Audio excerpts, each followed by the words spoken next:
David Grossman reporting there. Well, now the Education Secretary, Michael Gove, is still here. We're joined by the Deputy Leader of the Labour Party, Harriet Harman. Do you accept the premise that political leaders of all parties are out of touch on this? Well, actually, Ed Miliband was very well received in Peckham today. I mean, he came there and he listened and heard how terrified people were, but also people know that he's been really against the trebling of tuition fees, the taking away of the educational maintenance allowance, the cuts that's going to see youth workers cuts and police cuts. So, is there a connection between all those things? No, and you're what saying do people think that politicians are out of touch? And I was saying, actually, in that community where Ed Miliband came this morning, I mean, we saw Nick Clegg being booed, we saw Boris Johnson being booed, but actually, you know, Ed was really welcomed there. I mean, there is no excuse for what happened at all. There is absolutely no excuse, and that's the absolute priority at the moment. But sorting it out, people were really terrified. It's reasonable for politicians of all parties to be on holiday at this time. It caught everybody on the hop pretty much, and the Prime Minister got back reasonably expeditiously. That would be the counter-argument, wouldn't it? That they've done as much as you would expect any government in very difficult circumstances to do. Well, I think whether what was done was the right thing and whether it was done speedy enough is actually an issue further on down the line. People are still very frightened and very worried about whether or not they're going to be able to carry on with their business, whether they're going to be going to work. I mean, businesses in South London were being shut at 3 o'clock that should have been able to carry on trading until 8 o'clock. So no criticisms of the handling from the government from your point of view at the moment? I don't think people want to hear us doing anything other than now saying the absolute priority is that law and order should be restored. There will be discussions about underlying causes. I don't agree with Cameron when he says it's simple. It's not. It's very complex. But I think unpicking those strands are for another day. And I would say that, you know, there is a sense that young people feel they're not being listened to. That is not to justify violence.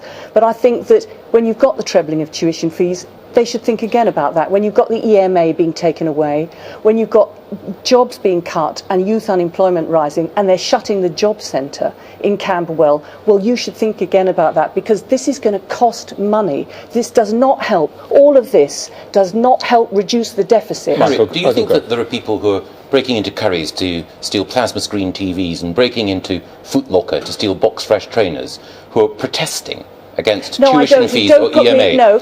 Why have you raised it consistently in the debate this evening? Because I'm saying I think you should be on the side of young people. And by the way, it was mostly young people that were being terrorised by other young people, and they were horrified by the idea that somehow these young people are being portrayed as their spokespeople, as representatives of a cause. They're not. But the truth is the government should be on the side of opportunities for young people and jobs for young people, and you're not. But priority number one is actually sorting out law and order on the streets.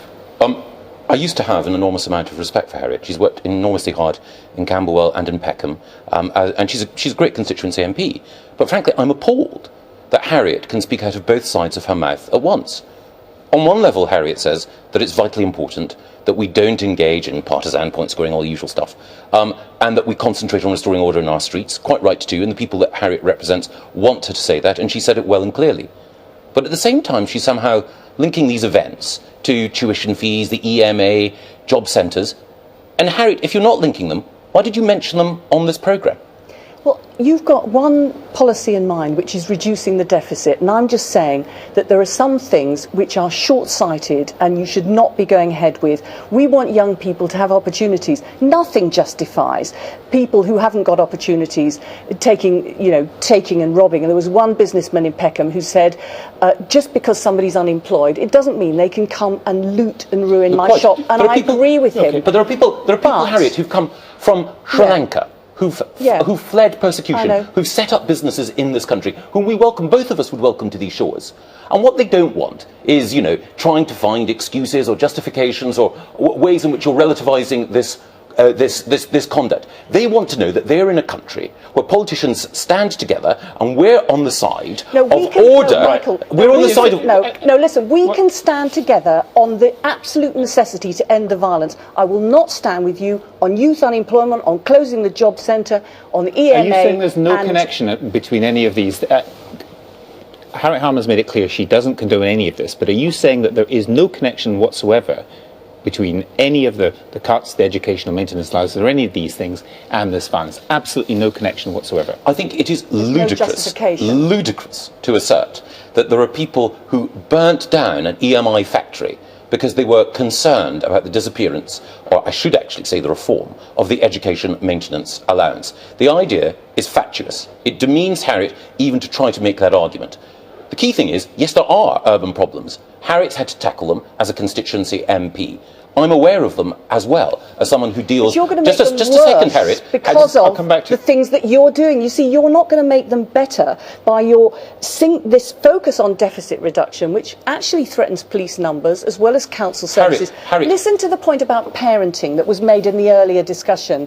Actually, parents Who's been in charge of parenting policy for the last 13 years, Harriet? Who gave us this deficit? Harriet, if there is anyone who's responsible for the environment in which these young people grew up, it's you and the Labour Party. Now, I don't want to have more of your double dealing out of one side of your mouth saying that you're going to show solidarity with the government and with the legitimate forces of order, and on the other side trying to make partisan points. Let's put that to one side. Frankly, Harriet, frankly, it's beneath you and it demeans your service as a constituency MP. It is not worthy of the tradition of a Labour Party that has generated people who do understand what it is to strive and to work hard and are on their side and are not making excuses, as you have been for what's gone on here. And I'll tell you what's out of touch, Harriet. What is out of touch is making the sorts of relativising justifications that you have for that conduct. Okay. And I hope that what we hear from the Labour Party on Thursday is something a bit more robust. I don't even know what relativising is, but what I'm saying is I'm standing in solidarity, not with the government, but with the people I represent who are having a very hard time at the moment,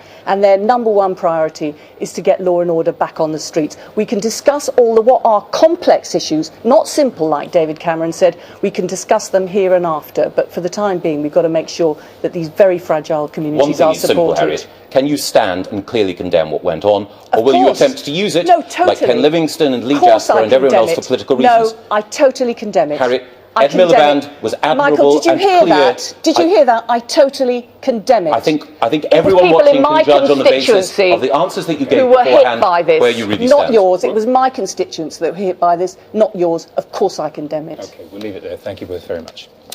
Well, one of the biggest complaints faced by the Metropolitan Police over the past few days has been, where are they? Why are they not doing more to prevent looting and violence? But on many occasions in the past, the police have been accused of the precise opposite, that they're too heavy-handed.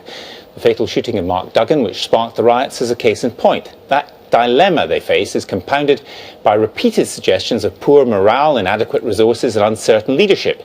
Ian Watson has been in Croydon, the scene of some of last night's worst trouble, to look at the problems facing the force now and in the future.